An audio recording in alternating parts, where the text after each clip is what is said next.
ಗೆಳೆಯರು ಬೇಡ ಅಂದರು. ಪಾರ್ಟಿಯಲ್ಲಿ ತುಂಬ ಕುಡಿಸಿದರು. ಮನೆಗೆ ಬಂದಾಗ ನನಗೆ ಸರಿಯಾದ ಅರಿವಿಲ್ಲದೆ ಹೆಂಡತಿಯ ರೂಮಿಗೆ ಹೋಗದೆ ಅವಳ ಅಕ್ಕನ ರೂಮಿಗೆ ಹೋಗಿ ಮಲಗಿದೆ. ಏಕೆಂದರೆ ನನ್ನ ಹೆಂಡತಿ ಬೆಂಗಳೂರಿನಲ್ಲಿ ಕೆಲಸ ಇದೆ ಅಂತ ಹೋಗಿದ್ದಳು. ಬೆಳಿಗ್ಗೆ ಆದ ತಕ್ಷಣ ಅವರ ಅಕ್ಕ ಮತ್ತು ನಾನು ಒಂದೇ ಬೆಡ್ಶೀಟ್ನಲ್ಲಿ ಇದ್ದೇವೆ. ಸಂಪೂರ್ಣವಾಗಿ ಒಬ್ಬರನ್ನೊಬ್ಬರು ತಬ್ಬಿಕೊಂಡು ಮಲಗಿದ್ದೇವೆ.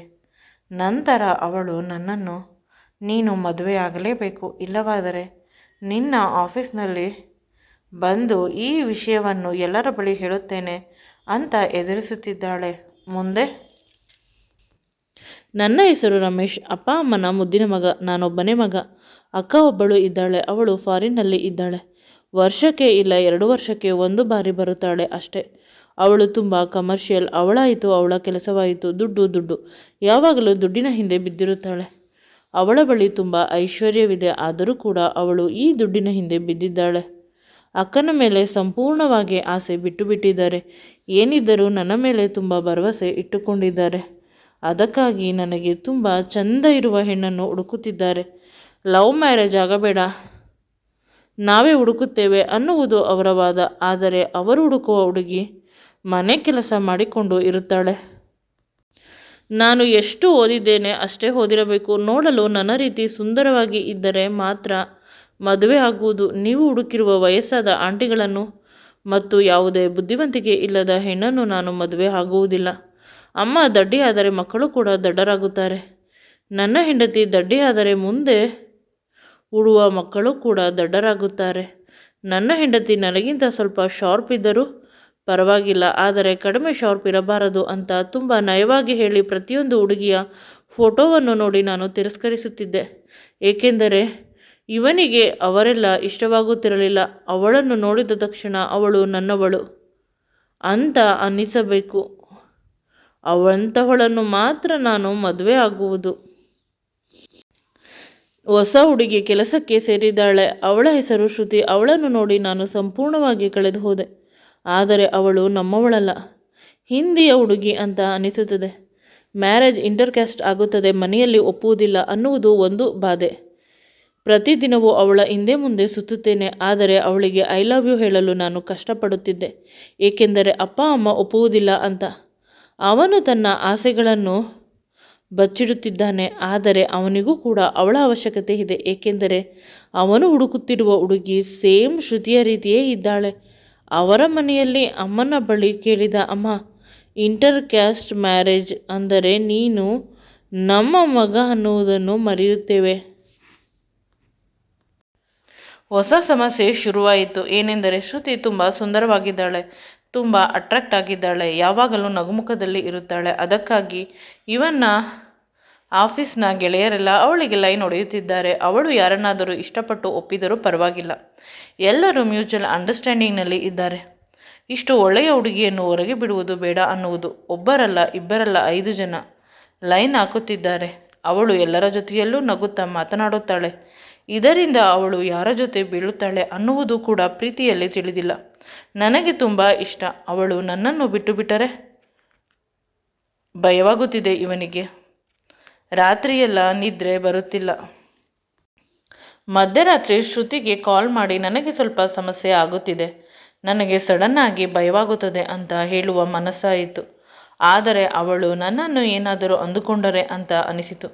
ನಂತರ ಶ್ರುತಿಯ ಕಡೆಯಿಂದ ಕಾಲ್ ಬಂತು. ಶ್ರುತಿಯ ಮನೆ ಇವನ ಮನೆಯಿಂದ ಸ್ವಲ್ಪ ದೂರದಲ್ಲೇ ಇರುವುದು. ಬೇಗ ಬಂದು ನನ್ನನ್ನು ರಕ್ಷಣೆ ಮಾಡು, ಇಲ್ಲಿ ಪೋಲಿ ಹುಡುಗರು ಬಾಗಿಲನ್ನು ತಟ್ಟುತ್ತಿದ್ದಾರೆ ಅಂತ ಕಾಲ್ ಮಾಡಿದ್ದಳು. ಇವನು ಸಿಕ್ಕಿದ್ದೇನೆಪ್ಪ ಅಂತ ಅವಳ ಮನೆಯ ಬಳಿ ಹೋಗಿ ಅಲ್ಲಿ ಇದ್ದ ಹುಡುಗರಿಗೆ ಚೆನ್ನಾಗಿ ಹೊಡೆದು ಕಳಿಸಿದ. ಶ್ರುತಿ ತುಂಬ ಖುಷಿಯಿಂದ ಸ್ವಲ್ಪ ಎಮೋಷ್ನಲ್ ಆಗಿ ಅವನನ್ನು ಗಟ್ಟಿಯಾಗಿ ತಬ್ಬಿಕೊಂಡಳು. ಈ ಕಾರಣದ ಊರಿನಲ್ಲಿ ಇವನನ್ನು ಬಿಟ್ಟರೆ ನನ್ನ ಸಹಾಯಕ್ಕೆ ಯಾರೂ ಇಲ್ಲ ಅಂತ ಖುಷಿಪಟ್ಟಳು. ಅವನು ಕೂಡ ಗಟ್ಟಿಯಾಗಿ ತಬ್ಬಿಕೊಂಡ. ಇಬ್ಬರು ಮೌನವಾಗಿ ಇಬ್ಬರು ಪ್ರೀತಿಯಲ್ಲಿ ಬಿದ್ದರು. ಆದರೂ ಕೂಡ ಆಫೀಸ್ನಲ್ಲಿ ಇವಳ ಹಿಂದೆ ತುಂಬ ಜನ ಹುಡುಗರು ಬಿದ್ದರು ಪ್ರೀತಿಗಾಗಿ. ಆದರೆ ಅವನು ಇವಳನ್ನು ಪ್ರೀತಿ ಮಾಡುತ್ತಿದ್ದಾರೆ. ಇವನ ಮನೆಯಲ್ಲಿ ಪ್ರೆಷರ್ ಜಾಸ್ತಿ ಆಯಿತು ಅರೇಂಜ್ ಮ್ಯಾರೇಜ್ಗೆ. ಆದ್ದರಿಂದ ಅವನು ಇಂದು ಬೆಳಿಗ್ಗೆ ಶ್ರುತಿಯ ಮನೆಯ ಬಳಿ ಬಂದು, ಬಾ, ಇಲ್ಲಿ ಪಕ್ಕದಲ್ಲಿ ದೇವಸ್ಥಾನವಿದೆ, ಈ ಸೀರೆ ಉಟ್ಟಿಕೊಂಡು ರೆಡಿಯಾಗು ಅಂತ ಅವನ ಬಳಿ ಇದ್ದ ಸೀರೆಯನ್ನು ಕೊಟ್ಟ. ಅವಳು ಏನೂ ಅಂತ ಪ್ರಶ್ನೆ ಮಾಡದೆ ರೆಡಿಯಾಗಿ ಹೋದಳು. ಇಬ್ಬರೂ ಕೂಡ ಅಲ್ಲೇ ಪಕ್ಕ ಇದ್ದ ದೇವಸ್ಥಾನದಲ್ಲಿ ಮದುವೆಯಾದರು. ಏಕೆಂದರೆ ಅವಳ ಅಪ್ಪ ಅಮ್ಮ ಅಷ್ಟು ದೂರದಿಂದ ಬರುವುದಿಲ್ಲ, ವಯಸ್ಸಾದವರು. ಅಕ್ಕ ಒಬ್ಬಳು ಇದ್ದಾಳೆ, ಅವಳು ಬೇರೆ ರಾಜ್ಯದಲ್ಲಿ ಇದ್ದಾಳೆ, ಅವಳಿಗೂ ರಜೆ ಸಿಗುವುದಿಲ್ಲ. ಹೀಗೆ ಬಿಟ್ಟರೆ ಇವನು ನನ್ನ ಕೈಗೆ ಸಿಗುವುದಿಲ್ಲ ಅಂತ ಮದುವೆ ಆದಳು. ಆದರೆ ದುರದೃಷ್ಟದಿಂದ ಯಾರೂ ಕೂಡ ಇವಳಿಗೆ ವೆಲ್ಕಮ್ ಮಾಡಿಲ್ಲ.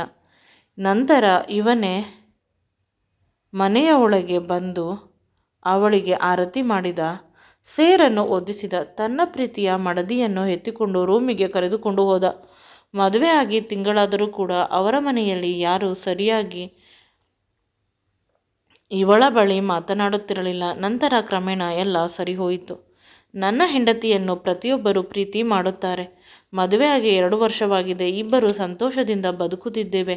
ಆದರೆ ನೆಂಟರುಗಳು ನಮ್ಮನ್ನು ನೆಮ್ಮದಿಯಾಗಿ ಇರಲು ಬಿಡುತ್ತಿಲ್ಲ. ಮಕ್ಕಳು ಯಾವಾಗ ಅಂತ ಕೇಳುತ್ತಿರುತ್ತಾರೆ. ಆದರೆ ಮಕ್ಕಳು ಮಾಡಿಕೊಳ್ಳುವ ವಯಸ್ಸಲ್ಲ. ಇನ್ನು 2 ವರ್ಷ ನಾನು ನನ್ನ ಹೆಂಡತಿ ಫ್ರೀಯಾಗಿ ಇರಬೇಕು, ಒಬ್ಬರಿಗೊಬ್ಬರು ಅಂಟಿಕೊಂಡು ಅಂತ ಆಸೆ ಆಗುತ್ತಿದೆ ನನಗೆ. ಆದರೆ ಈ ಜನಗಳು ಅಂತ ಬೇಸರವಾಯಿತು. ಎಲ್ಲರೂ ಪ್ರೀತಿಯಿಂದ ಮಾತನಾಡಿಸುತ್ತಾರೆ, ಸಂಬಂಧಿಕರು ಕೂಡ ಅವಳನ್ನು. ಏಕೆಂದರೆ ಅಷ್ಟು ಚಂದ ನನ್ನ ಹೆಂಡತಿ ಶ್ರುತಿ, ನನ್ನ ಬದುಕಿನ ದೇವತೆ. ಅವಳಷ್ಟು ಅಂದದ ಚಂದದ ಹುಡುಗಿ ಈಗಿನ ಕಾಲದಲ್ಲಿ ಇಷ್ಟೊಂದು ಓದಿಕೊಂಡಿದ್ದರೂ ಸ್ವಲ್ಪ ಕೂಡ ಜಂಬ ಇಲ್ಲ. ಅಂಥ ಹೆಂಡತಿಯನ್ನು ಪಡೆದಿದ್ದು ನಾನೇ ಅದೃಷ್ಟ. ಹೆಂಡತಿಯನ್ನು ಹೊಗಳಿ ಹೊಗಳಿ ಸುಸ್ತಾಗುತ್ತಾನೆ. ಆದರೆ ಇತ್ತೀಚೆಗೆ ಅಪ್ಪ ಅಮ್ಮ ಮಕ್ಕಳಿಗಾಗಿ ಪೀಡಿಸುತ್ತಿದ್ದಾರೆ. ಇಂದು ಅವರ ಬಲವಂತಕ್ಕಾಗಿ ನಾವು ಡಾಕ್ಟರ್ ಬಳಿ ಹೋಗಿ ಬಂದೆವು. ರಿಪೋರ್ಟನ್ನು ಅಪ್ಪ ಸಾಯಂಕಾಲ ತಂದರು. ಎಲ್ಲ ಚೆಕಪ್ ಆಗಿತ್ತು. ನಮ್ಮದು ರಿಪೋರ್ಟ್ ಒಂದು ಬಾಕಿ ಇತ್ತು. ರಿಪೋರ್ಟನ್ನು ತೋರಿಸುತ್ತಾ ಅಪ್ಪ ಅಳುತ್ತಿದ್ದಾರೆ. ನನ್ನ ಪ್ರೀತಿಯ ಹೆಂಡತಿಗೆ ಮಕ್ಕಳು ಎಂದೂ ಕೂಡ ಆಗಲು ಸಾಧ್ಯವೇ ಇಲ್ಲ. ಇದರಿಂದ ಅವನಿಗೆ ದುಃಖವಾಗುತ್ತಿದೆ. ಆದರೆ ಅವರ ಮನೆಯಲ್ಲಿ ವಾರಸುದಾರ ಬೇಕು, ಒಬ್ಬನೇ ಮಗ ಇರುವುದು ನಮಗೆ ಅಂತ ಅಪ್ಪ ಅಮ್ಮ ತುಂಬ ನಯವಾಗಿ ಅವನ ಬಳಿ ಹೇಳುತ್ತಿದ್ದಾರೆ. ಕ್ರಮೇಣ ಮನೆಯಲ್ಲಿ ಗಲಾಟೆಗಳು ನಡೆಯುತ್ತಿದೆ. ಅಮ್ಮ ನನ್ನ 2ನೇ ಮದುವೆಗಾಗಿ ರೆಡಿ ಮಾಡುತ್ತಿದ್ದಾಳೆ. ಶ್ರುತಿಯ ಒಳ್ಳೆಯತನವನ್ನು ತುಂಬ ಕೆಟ್ಟದಾಗಿ ಬಳಸಿಕೊಳ್ಳುತ್ತಿದ್ದಾಳೆ. ಈಗ ಅವನಿಗೆ ಚಿಕ್ಕ ವಯಸ್ಸು, ಅದಕ್ಕೆ ನೀನಿದ್ದರೆ ಸಾಕು. ಆದರೆ ಮುಂದೆ ಅವನಿಗೂ ನಿನಗೂ ವಯಸ್ಸಾದ ಮೇಲೆ ಅವನು ಪ್ರತಿದಿನ ನಿನ್ನನ್ನು ಬೈಯುತ್ತಾನೆ, ನಿನ್ನಿಂದ ನನಗೆ ಮಕ್ಕಳಾಗಿಲ್ಲ ಅಂತ. ಈ ಮಾತನ್ನು ಕೇಳಿಸಿಕೊಂಡು ಶ್ರುತಿ ಅಳುತ್ತಿದ್ದಾಳೆ. ಪ್ರತಿಯೊಬ್ಬರೂ ಕೂಡ ರೆಡಿಯಿದ್ದಾರೆ ಅವಳನ್ನು ಮನೆಯಿಂದ ಹೊರಗೆ ಹಾಕಲು. ಇದನ್ನು ತಿಳಿದು ಅವನಿಗೆ ತುಂಬ ತೊಂದರೆ ಆಯಿತು. ನನ್ನ ಹೆಂಡತಿಯನ್ನು ಇದರಿಂದ ಕಾಪಾಡಬೇಕು.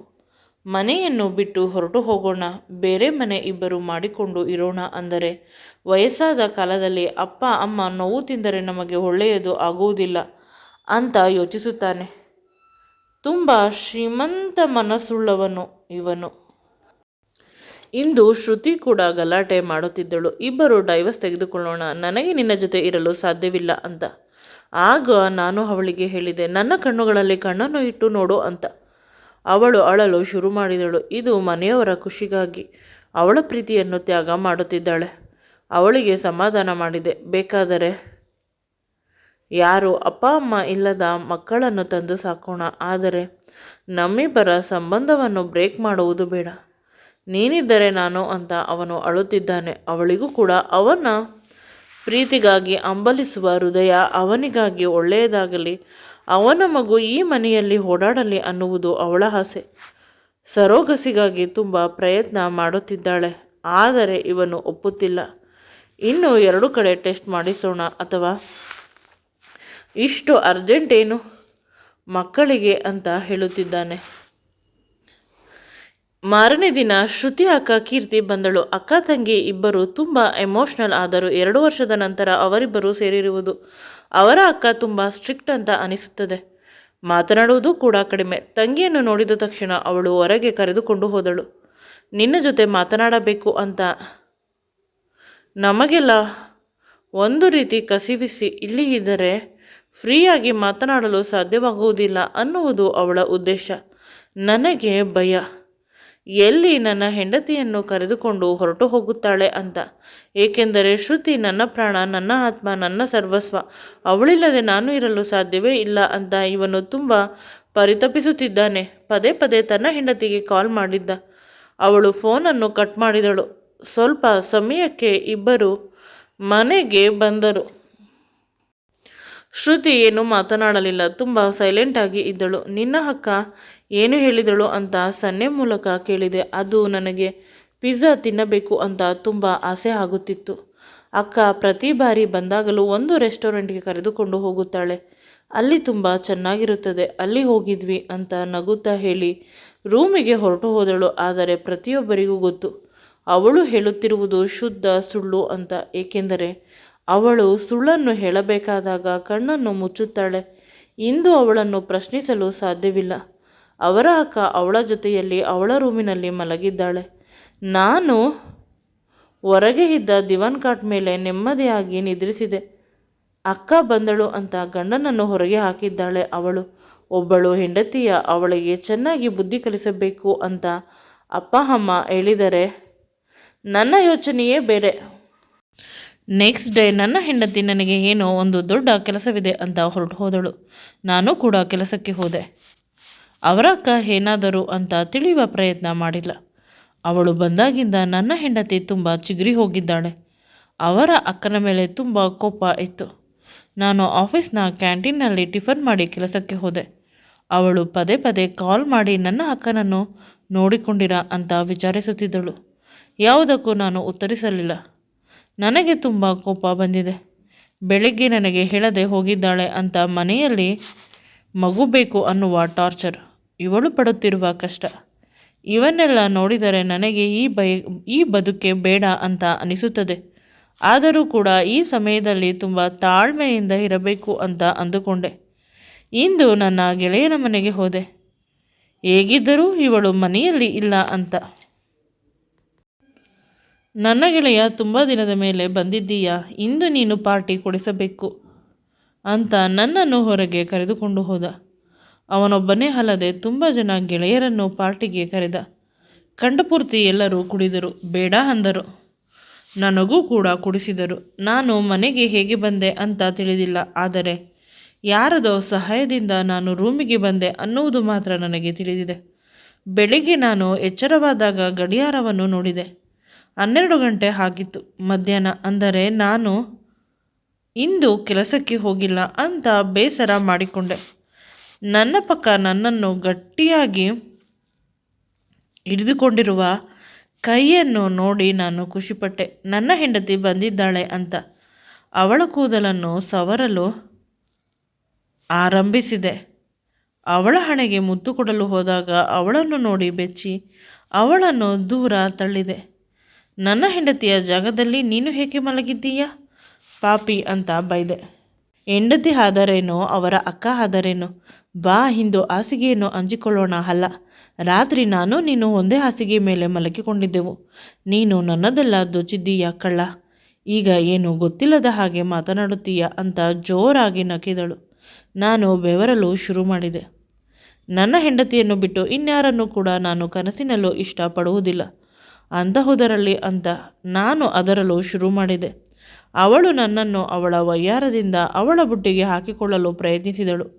ಇದೆಲ್ಲವನ್ನು ನಿನ್ನ ತಂಗಿಗೆ ಹೇಳುತ್ತೇನೆ ಎಂದಾಗ ಈಗ ನಾವಿಬ್ಬರು ಇರುವ ಪರಿಸ್ಥಿತಿಯನ್ನು ಯಾರು ನೋಡಿದರು?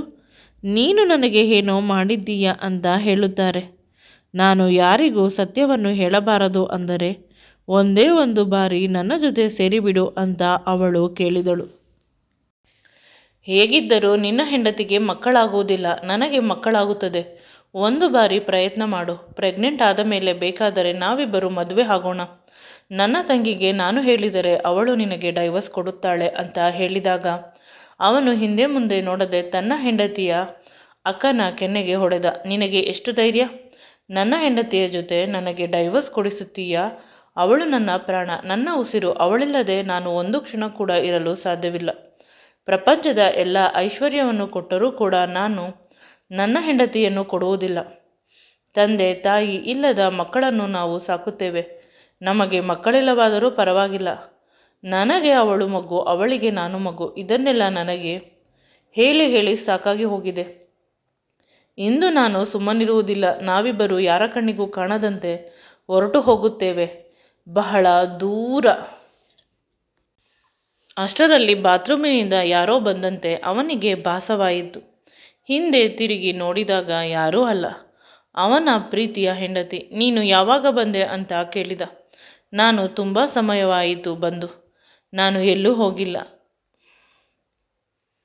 ಏನೋ ಹೇಳಲು ಹೋದಾಗ ಅವಳ ಅಕ್ಕ ಹೇಳುತ್ತಾಳೆ, ನಿನ್ನೆ ಅವಳನ್ನು ಡಾಕ್ಟರ್ ಬಳಿ ಕರೆದುಕೊಂಡು ಹೋಗಿದ್ದೆ. ಅವಳು ತಾಯಿಯಾಗುತ್ತಾಳೆ, ಅವಳಲ್ಲಿ ಯಾವುದೇ ಸಮಸ್ಯೆ ಇಲ್ಲ.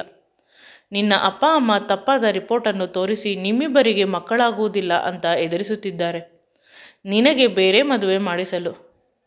ನಿನ್ನ ಅಪ್ಪ ಅಮ್ಮನ ರೀತಿ ನೀನು ಕೂಡ ಅಂತ ನಾನು ಎಷ್ಟು ಹೇಳಿದರೂ ಅವಳು ಕೇಳುತ್ತಿಲ್ಲ. ನನ್ನ ಗಂಡ ಅಪರಂಜಿ ಬಂಗಾರ ಅಂತ ಹೇಳಿದಳು.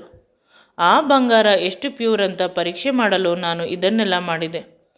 ನೀನು ಅವಳು ಹೇಳಿದ್ದಕ್ಕಿಂತ ಹೆಚ್ಚು ಪ್ಯೂರ್ ಅಂತ ಅನಿಸಿತು. ದಯವಿಟ್ಟು ನಮ್ಮನ್ನು ಕ್ಷಮಿಸಿ ಅಂತ ಅವಳ ತಂಗಿಯ ಗಂಡನ ಬಳಿ ಕ್ಷಮೆ ಕೇಳಿದಳು.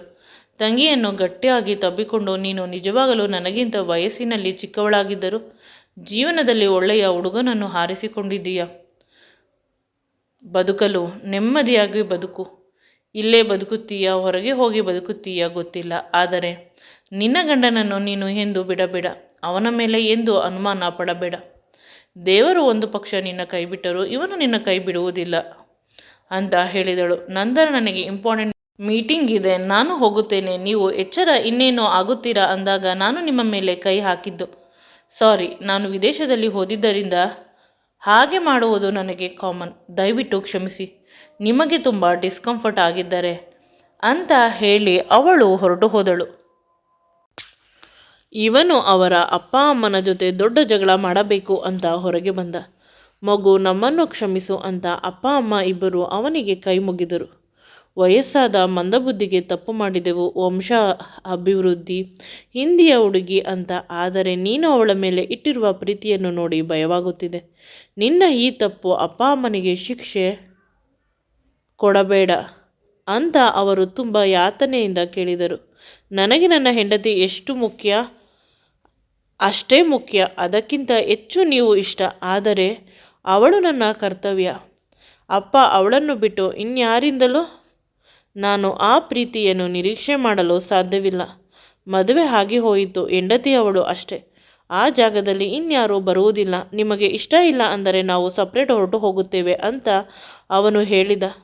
ಆಗ ಅವನ ಅಪ್ಪ ಅಮ್ಮ ಇನ್ನೆಂದೂ ಕೂಡ ನಾವು ತೊಂದರೆ ಮಾಡುವುದಿಲ್ಲ, ಒಂದೇ ಒಂದು ಅವಕಾಶ ಮಾಡಿಕೊಡು ಅಂತ ಬೇಡಿಕೊಂಡರು. ಇವನು ಹೆಂಡತಿಯ ಮುಖವನ್ನು ನೋಡಿದ. ಆಗ ಅವಳು ನಗುತ್ತಾ ಅವನ ಬಳಿ ಬಂದು, ಅಪ್ಪ ಅಮ್ಮನನ್ನು ಕ್ಷಮಿಸಿಬಿಡಿ, ಅವರು ಅತ್ತೆ ಮಾವ ಆಗಿದ್ದರು. ನನ್ನ ಪಾಲಿಗೆ ಅಪ್ಪ ಅಮ್ಮ ಈಗ ಬಾಣಂತನ ಯಾರು ಮಾಡುತ್ತಾರೆ? ನಮ್ಮ ಅಮ್ಮ ಅಷ್ಟು ದೂರದಿಂದ ಬರುವುದಿಲ್ಲ, ಅವರಿಗೆ ಕಷ್ಟ ಅಂದ ತಕ್ಷಣ 3 ಜನ ತುಂಬ ವಿಚಿತ್ರವಾಗಿ ಅವಳನ್ನು ನೋಡುತ್ತಾರೆ. ಸ್ವಲ್ಪ ಹೊತ್ತು ಅವರಿಗೆ ಅರ್ಥವಾಗುವುದಿಲ್ಲ. ನಂತರ ಅವಳು ಹೇಳುತ್ತಾಳೆ, ನನಗೆ ಈಗ 3 ತಿಂಗಳು ಆಗುವವರೆಗೂ ಯಾರಿಗೂ ಹೇಳಬಾರದು ಅಂತ ಅಂದುಕೊಂಡಿದ್ದೆ ಅಂದ ತಕ್ಷಣ ಅಲ್ಲಿ ಇದ್ದ ಎಲ್ಲರೂ ಜೋರಾಗಿ ಕಿರುಚುತ್ತಾರೆ ಖುಷಿಯಿಂದ. ಅವನಂತೂ ಅವಳನ್ನು ಎತ್ತಿಕೊಂಡು ತಿರುಗಿಸುತ್ತಾನೆ. ಇಷ್ಟು ಹೊತ್ತು ಆದ ನೋವನ್ನು ಕಷ್ಟವನ್ನು ಎಲ್ಲರೂ ಮರೆತು ಹೊಸ ಅತಿಥಿಯ ಆಗಮನಕ್ಕಾಗಿ ಕಾಯುತ್ತಿದ್ದಾರೆ. ತಮ್ಮ ಸೊಸೆಯನ್ನು ಮಗಳಿಗಿಂತ ಹೆಚ್ಚಾಗಿ ನೋಡಿಕೊಳ್ಳುತ್ತಿದ್ದಾರೆ. ಮುಂದೆ ಈ ವಿಡಿಯೋ ನಿಮಗೆ ಇಷ್ಟವಾಗಿದ್ದಲ್ಲಿ ನನ್ನ ಚಾನಲನ್ನು ಲೈಕ್ ಮಾಡಿ, ಶೇರ್ ಮಾಡಿ ಮತ್ತು ಸಬ್ಸ್ಕ್ರೈಬ್ ಮಾಡಿ.